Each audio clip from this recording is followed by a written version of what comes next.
for those that know Dr. Abbey, she's a really, really good runner. So she's going to be the focus of our scenario today. Okay? So I'm going to say that, and feel free to write this down pretty much verbatim, or take a picture of it, or just check it out on the recorded video. Dr. Abbey is running for 50 minutes. Okay? Now, we need to know a little bit more about that running. She was, her intensity, which I'll abbreviate INT, or her pace, however you want to describe it, is, it's moderate.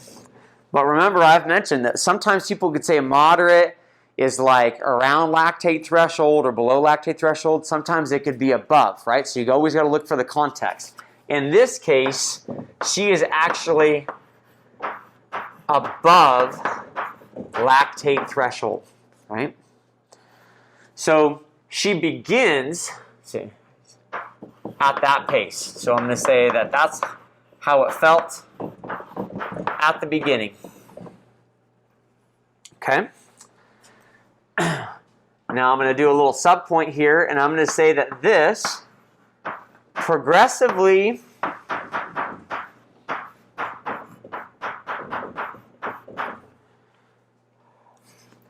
felt more difficult throughout the run.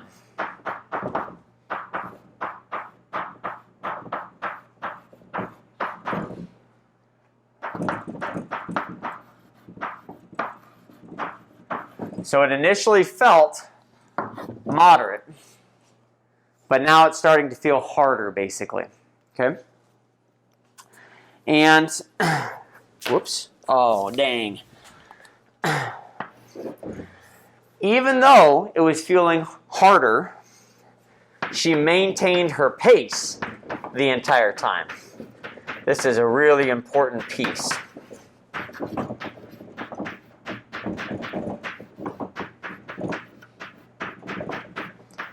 We'll see where that takes us in the scenario. It's also worth mentioning that it's hot outside, like really hot. Not today, but you know, in this scenario. Okay.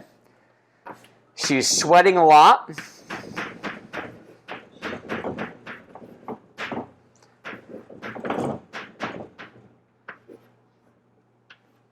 And she's not drinking. Not alcohol, just not drinking fluids.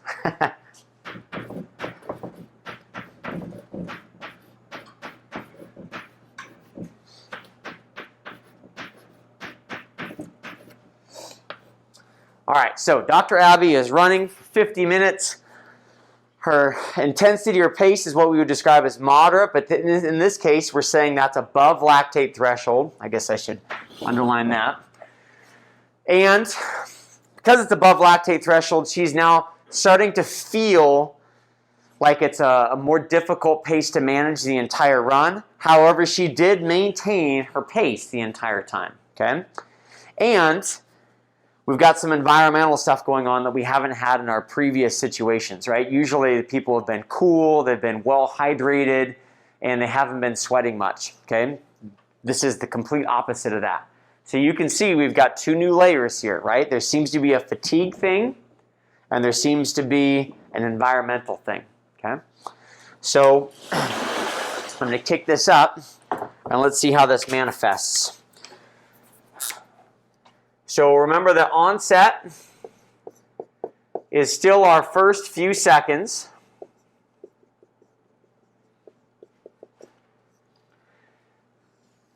Let's describe the neuromuscular responses. Okay? So we agreed, at least unilaterally last week, that moderate as an intensity would correlate with saying that all type 1 and maybe some or a few type 2A motor units are recruited. Does that make sense? Is that ringing some bells? Okay. And we also agreed that moderate would be described as moderate rate coding. Okay, so everything's still good there, right? If we look at our metabolism, all the 4 things that you would typically list here for onset are still the same. Remember, all scenarios, we're going to have that. So our dominant system is going to be the immediate, which I'll just abbreviate here. Our dominant fuel is going to be ATP and CRP. Our glycolytic processes are going to be ramping up, and so usually I would say we have increasing glycogenolysis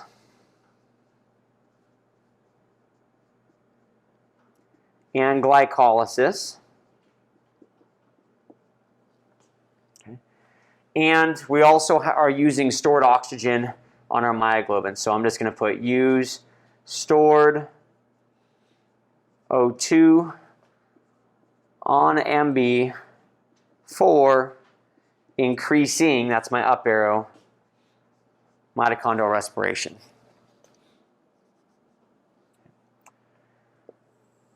On the CV side, remember we've got the exercise pressure reflex going on, SNS outputs going up. We are looking at an aerobic type of scenario. So basically everything's going to be increasing except diastolic blood pressure. So I'll simply say we've got increasing, in this case, heart rate, stroke volume, ejection fraction, cardiac output, rate pressure product, systolic blood pressure, mean arterial pressure, come back down here, SVR. Remember the SVR is increasing because the local vasodilation hasn't occurred yet. That'll happen in time. And we have increasing systemic vasoconstriction. And then diastolic blood pressure is basically unchanged, which, let's see if I can do that right. Okay. Still ringing some bells? Yeah? Old hat? Okay, so now let's look at the respiratory side of things. Everything's increasing, but as it relates to ventilation, we have to describe if it's proportionate or disproportionate. Now this is where we go back to our cue. We are now above lactate threshold. First time we've been above lactate threshold in a scenario. So that means we would describe it as disproportionate.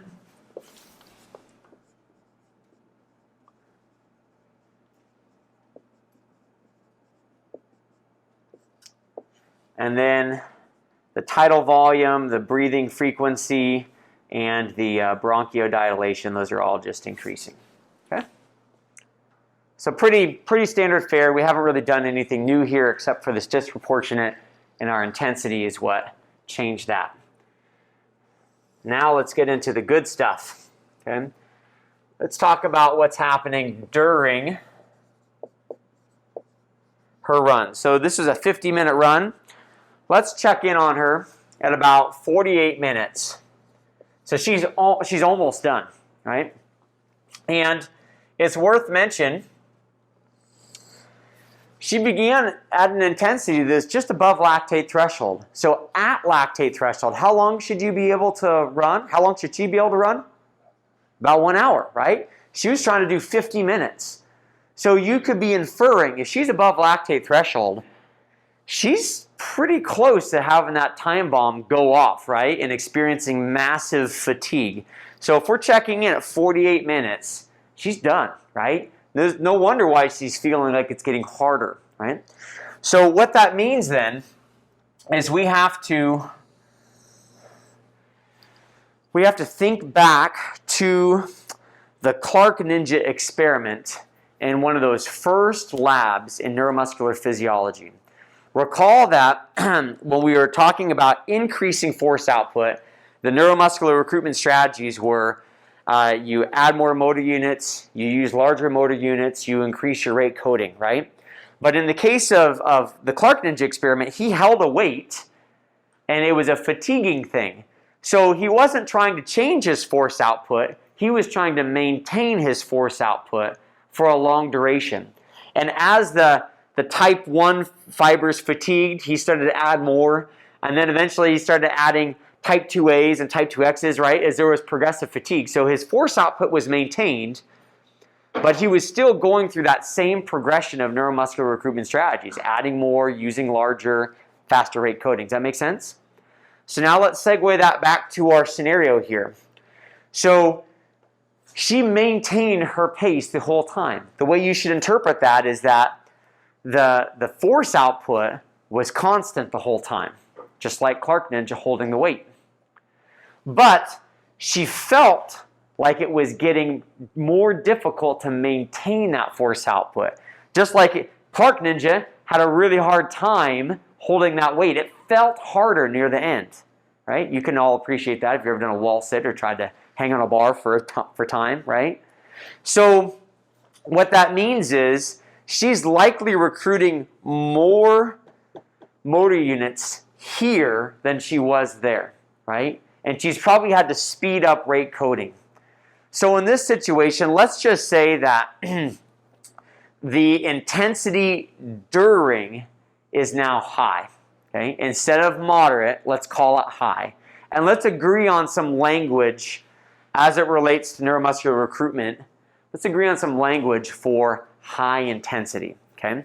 Let's just say that she is recruiting all type 1, all her type 2A, and let's just say that she's not using everything. So we'll say she's using some or a few of those 2X fibers finally. Okay? And just to reiterate, you can't start adding these in until you're using all of those 2As, right? So it's got to be all this, all that, and then some of that, okay? Now, I'd accept a couple things in a situation like this. You could basically say that the rate coding is faster than onset, or you could simply say it's fast. So what you see on the board here basically reflects what I'm going to call a hard intensity, okay? So now you've seen easy, moderate, and hard between 3 scenarios and how that neuromuscular recruitment description reflects those, okay? So first thing to pick up on then, we see fatigue there, and now it's manifested here in that there's more motor unit recruitment during than at onset. And in our previous 2 scenarios, these were the same, right? Because there was no fatigue. Does that make sense? All right, let's talk about metabolism. So we have to identify a dominant system. And the dominant system, she's been running for 48 minutes. What do you all think is the dominant system? Mitochondrial respiration, for sure. Okay?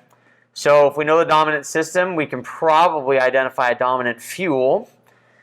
It's aerobic exercise, but it is being performed above lactate threshold. So what do you think that dominant fuel is?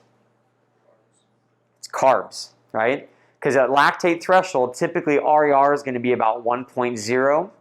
Remember, anything above 0.9 indicates carb dominance. So she's actually probably higher than an RER of 1. So that's sort of our tip here.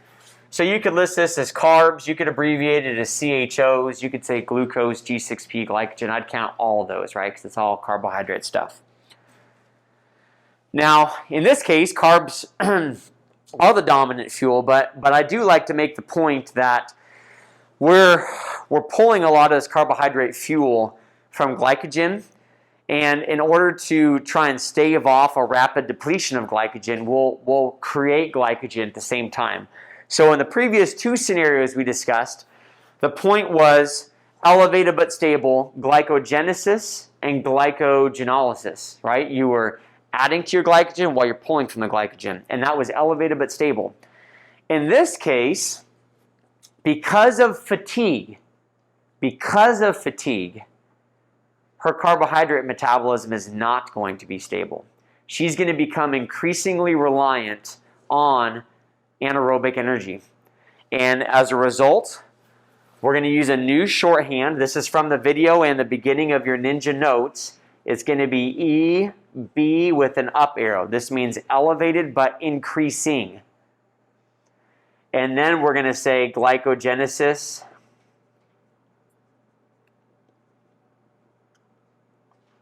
and glycogenolysis.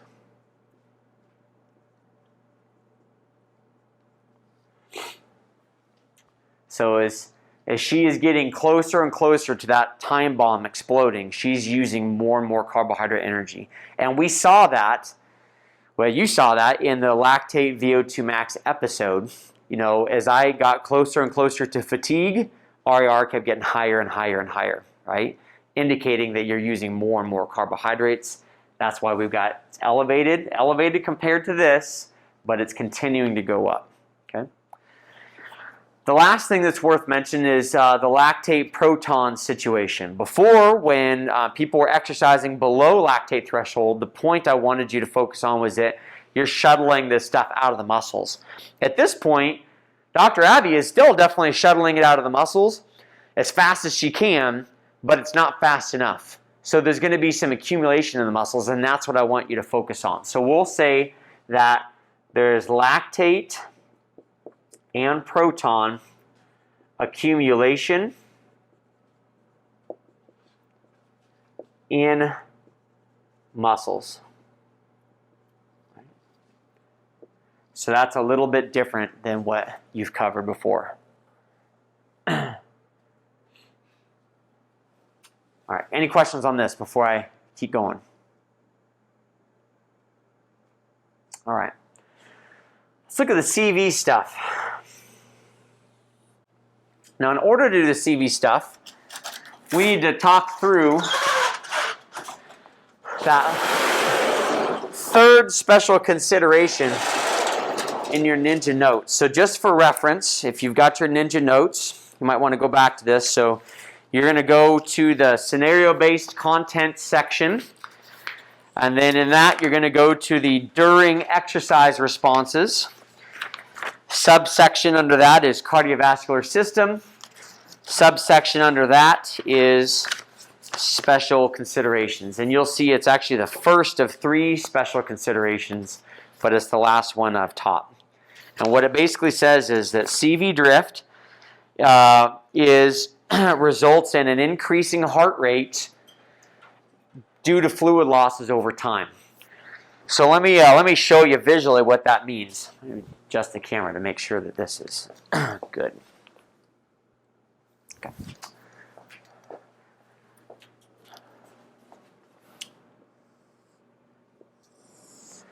So let's make a graph here for heart rate, and we're going to call this time. Typically, when someone is performing exercise that is not fatiguing, right, and it's a stable intensity, you would see heart rate be, we would describe it as elevated but stable. It's higher than it was at rest, but it's roughly stable, okay? But usually during exercise, we warm up. We're going to be talking about that in environmental physiology, the whole thermal regulation piece. So to try and keep us cool, we sweat. That's one of our most powerful ways to cool our body. Well, where does the water from that sweat come from? It comes from the plasma component of your blood. So what that means is if you're performing exercise for a really long time, you're going to start to lose blood volume, right? You're not losing red blood cells, but you're losing that fluid component that makes up the overall blood volume. Now, let's come back to this relationship. Heart rate times stroke volume equals cardiac output. Because this was at the heart of some of the other special consideration stuff we talked about. And what you may remember is that if the intensity of exercise is consistent, the cardiac output that's needed to maintain that is the same, right? So if we're losing blood volume, what that means is that the preload on our heart, the amount of blood we can squish in, due to venous return, that preload is going to go down. And as I've covered before, if preload goes down, stroke volume goes down. So what that means is we lose fluid from sweating, our stroke volume is going to come down. And because of this relationship, if this has to be the same to maintain the exercise intensity, and that's decreasing due to fluid loss, this is going to come up. And that's exactly what we see during really long duration aerobic exercise, is that this heart rate will start as being elevated but stable, but it starts to creep up. And there's a lot of factors that would affect when we start to see CV drift or how exaggerated the CV drift is. Environmental factors are a big piece of it, right? So I've mentioned in our scenario, it's really hot out. She's sweating a lot. She hasn't been replacing her fluids by drinking stuff. This is like the trifecta of prompts to tell you that this is going to be in play for your acute responses. Does that make sense? It's really, really hot. It's like everything that would exaggerate this, right? Let's just say that this wasn't there. How would you know it's CV drift? Because I said that duration can affect it too, right? I understand that, humans aren't machines and there can be variance, but let's just try to simplify it. At least unilaterally agree on a time point, right? So if I said it's normal temperature, she's sweating normal, whatever. If you saw a certain time point, you would know definitely CV drift. Let's just say that for the purposes of our class, it's always going to occur 60 minutes or longer.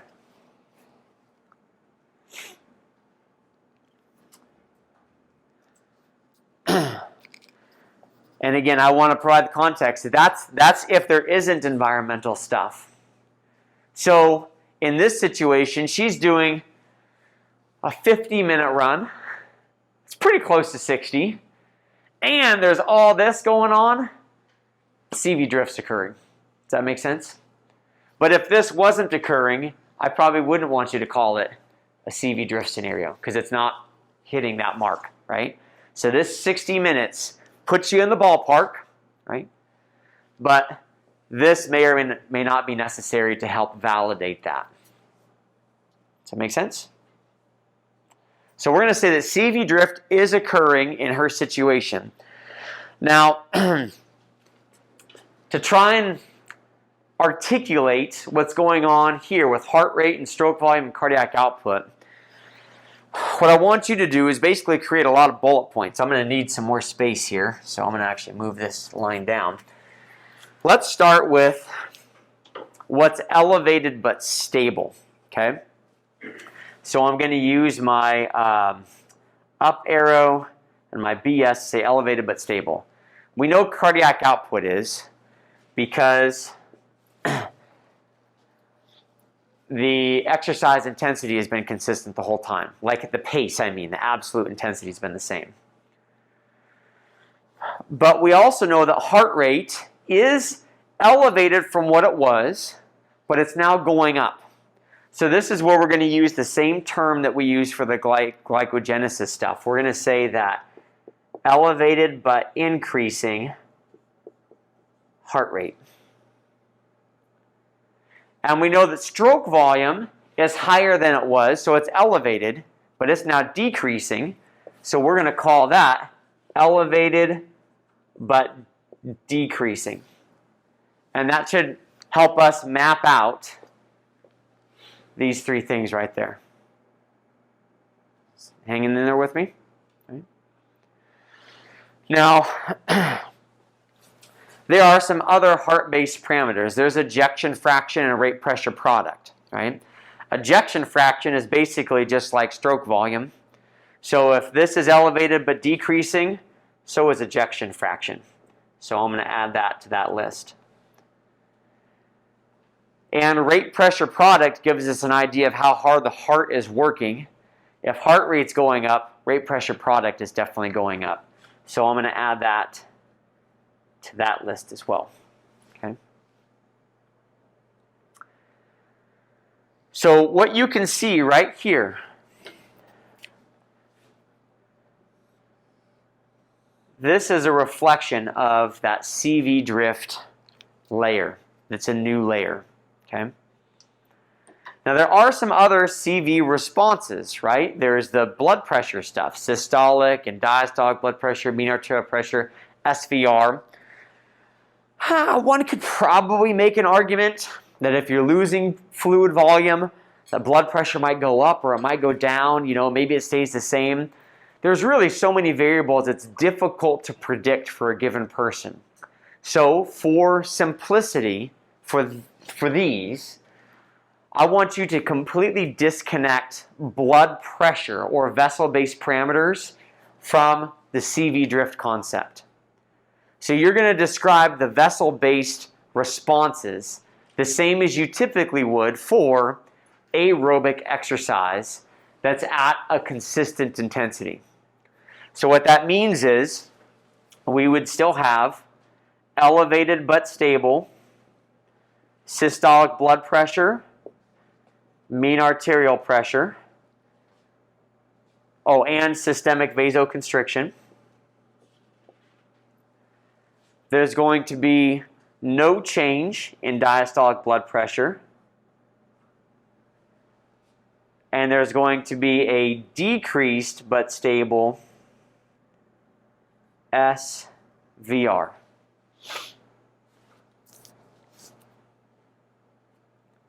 And that maps out with the aerobic scenario you had last week, scenario number 1. The last thing that we need to speak to is the fact that there is some Edrf induced local vasodilation. So I'll put Edrfs elicit local VD. So again, the only change here is these heart-based parameters, and that's a reflection of the CV drift layer, okay? And what you see right here.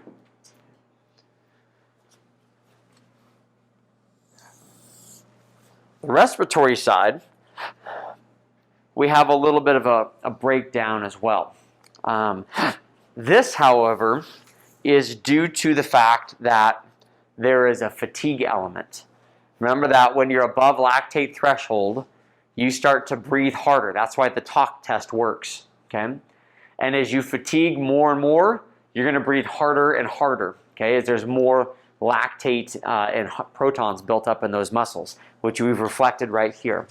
So what that means is it's probably helpful if we do something like this as well. And do maybe a elevated but stable bullet, an elevated but increasing, and an elevated but decreasing thing.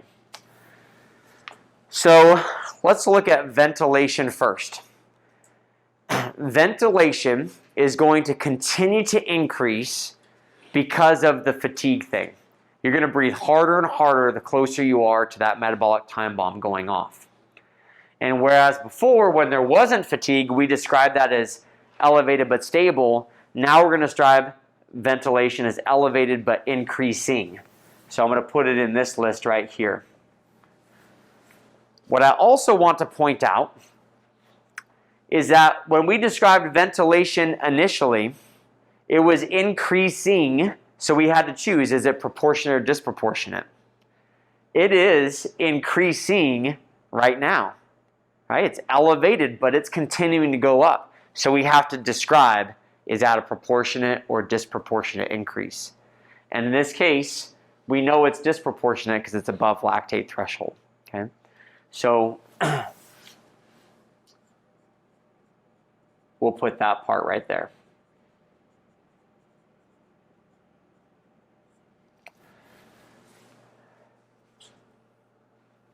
Now the next piece of this, remember that in order to calculate ventilation, you basically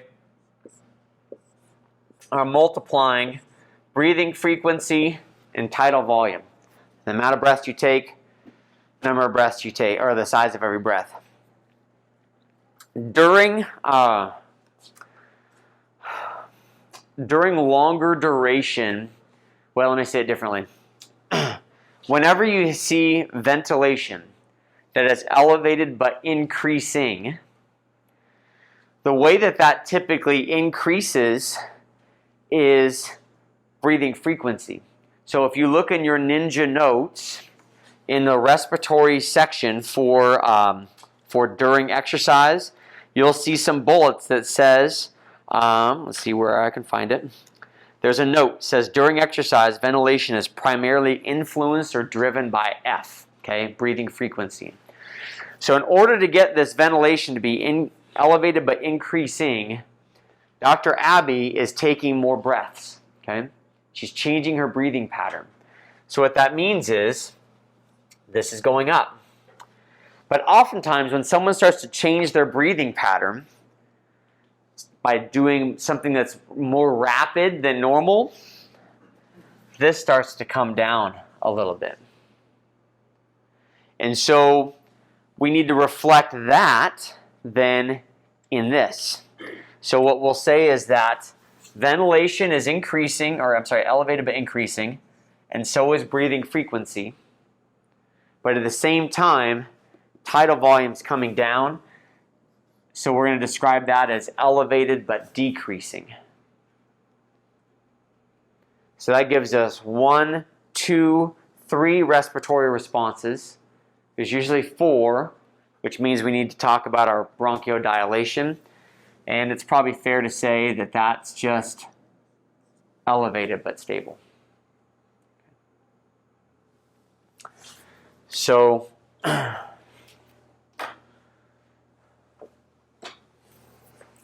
what you can see here, this is a reflection of fatigue. This is a reflection of fatigue. And in this case, this whole thing is a reflection of fatigue in the sense that this is different than that. And maybe I'll just put in blue here versus, right? So that helps address our 2 new layers right there, at least during the exercise piece. And in the stuff in red, that's our CV drift. So you can get a sense for how you would address that piece. Make sense? So let's free up some space. Let's talk through our post-exercise responses. Dr. Abbey is done. She is beached out, happy that she is done exercising. So there's nothing that needs to be described on the neuromuscular end because she's just laying down, right?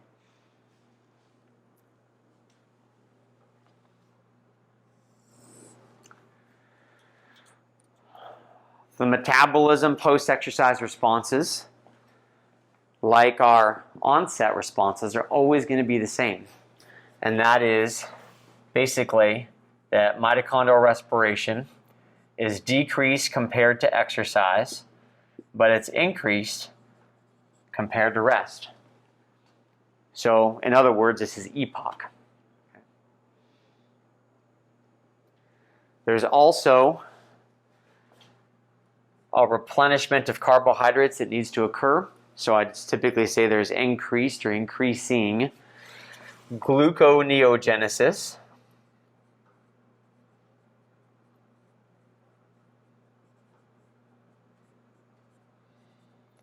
And glycogenesis.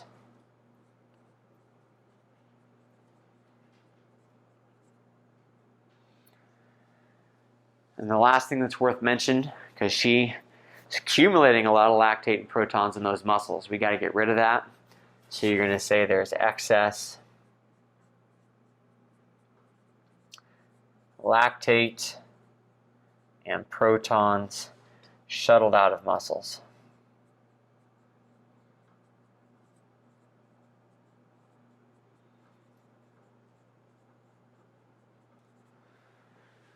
Cool? Okay. On the CV side, generally there's still a lot of things that are elevated. So even though it was elevated but increasing, elevated but decreasing, it's still elevated, right? So anything that was elevated during exercise is going to come back down, and to help support our mitochondrial respiration, or I should say our EPOC, you're going to basically say decreased C2E but increased C2R, everything that was elevated. So I'll list my heart rate, stroke volume, ejection fraction, cardiac output, rate pressure product. Looks like systolic blood pressure and mean arterial pressure were elevated. And systemic vasoconstriction was elevated as well. Diastolic blood pressure was unchanged the whole time, so that's still unchanged. And SVR was decreased but stable, which means it's got to come back up. So we're going to flip this term a little bit. We're going to say increased C2E but decreased C2R, and that's going to be SVR. Same as you saw with your aerobic scenario last week. And on the respiratory side, all the respiratory parameters were elevated, so they all got to come back down. So we're going to use this descriptor right here, decreased C2E, but increased C2R. And it's ventilation, breathing frequency, tidal volume, bronchiodilation.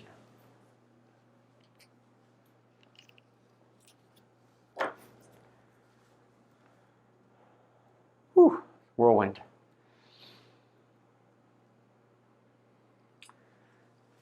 So, you can see with the colors what's changed here. We've got a fatigue thing, we've got a CV drift thing. Remember on CV drift, if the scenario is close to 60 minutes or longer, you should be thinking probably CV drift. And if it's just under 60 and you're like, I don't know if I should call it or not, then I encourage you to look at the environmental conditions.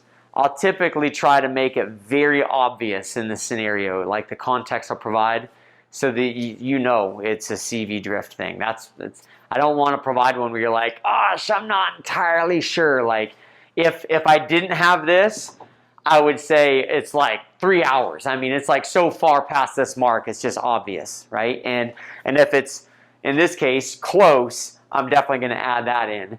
And if it's past 60 minutes and this is that, then you've got 4 clues basically that tell you it's a CV drift thing, right?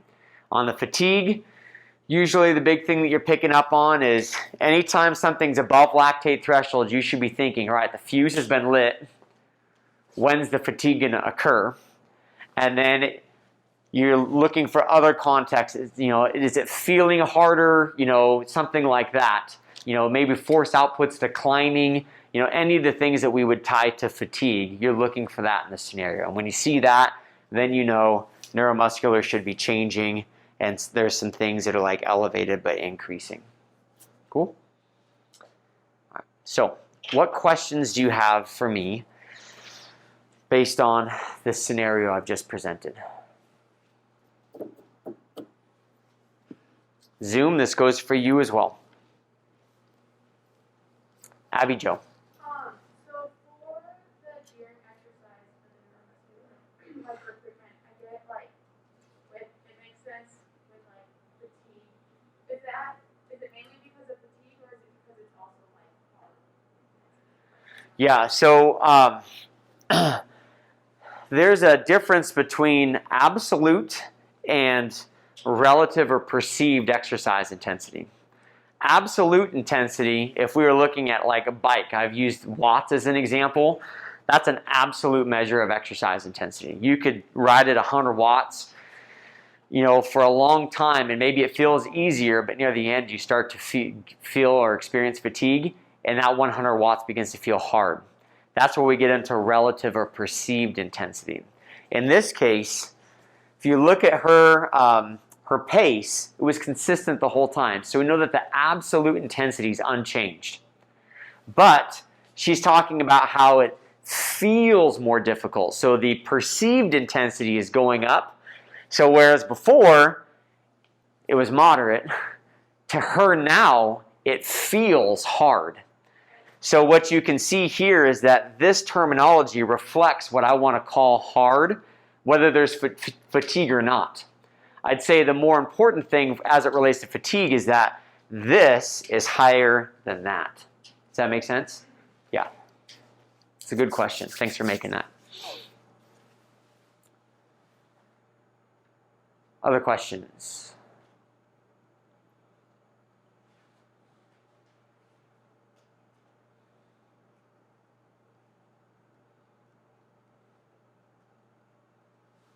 Isagashi? Anyone on there? Okay. All right, open it up. Any other questions? Class related, logistics, whatever. Be happy to answer them.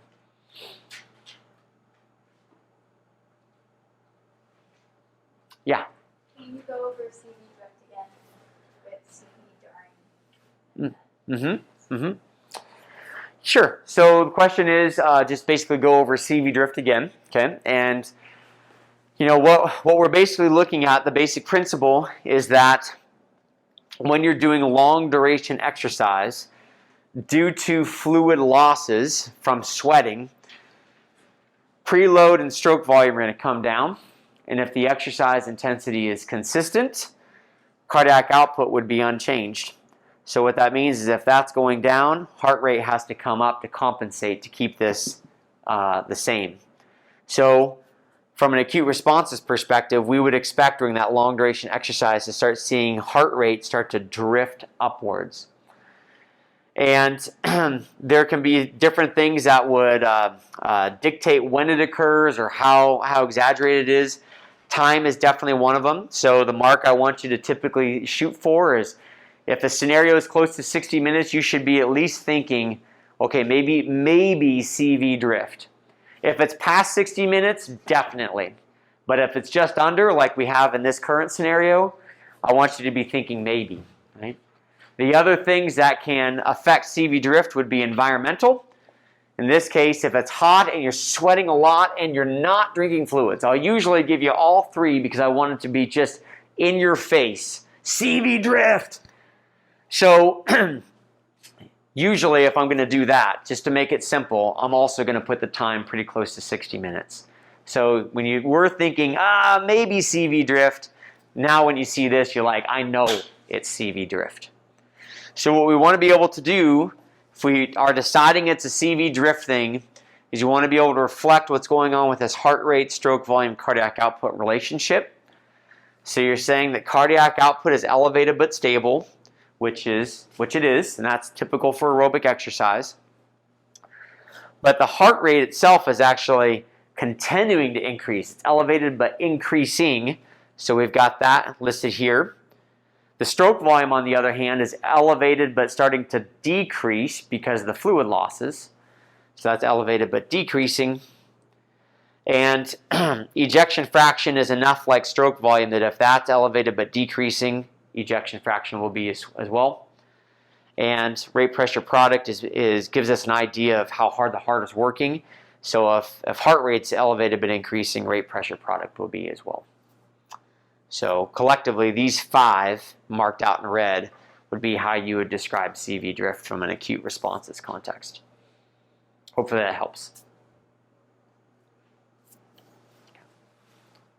One final question before we close things down today.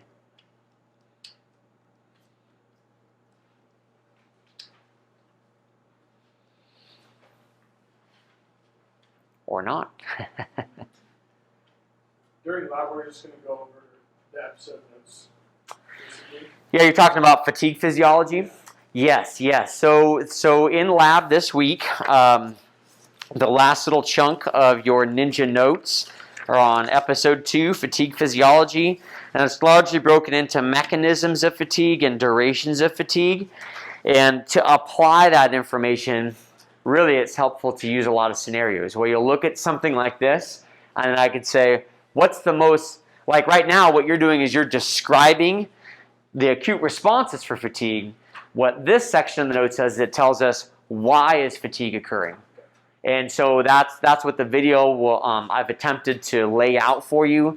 And then what we'll do is I'll provide some stories and a little bit of application for you. And then the lab report, if you want to call it that, is a bunch of sample questions to give you a chance to look at a scenario and then say, gosh, which category do I think it is? What's the most logical mechanism of fatigue that's in play right now?